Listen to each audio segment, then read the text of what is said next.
Today we have a lot of animals. Let's learn their names one by one. The first one is a rabbit. A rabbit is a farm animal.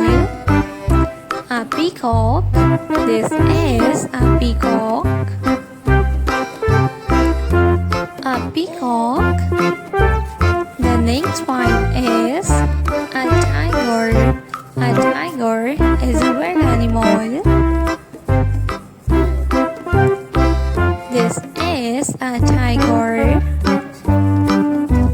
The next one is a dog.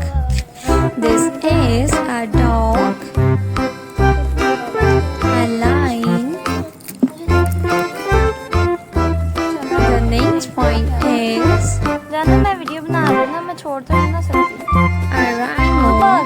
This is a rhinoceros.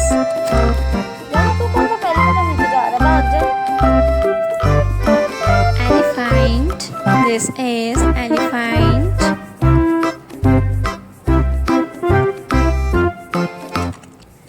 The next one is a horse. This is a horse.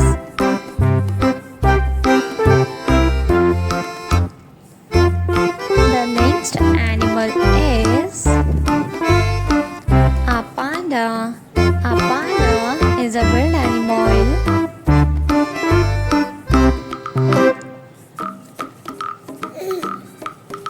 A cow. This is a cow.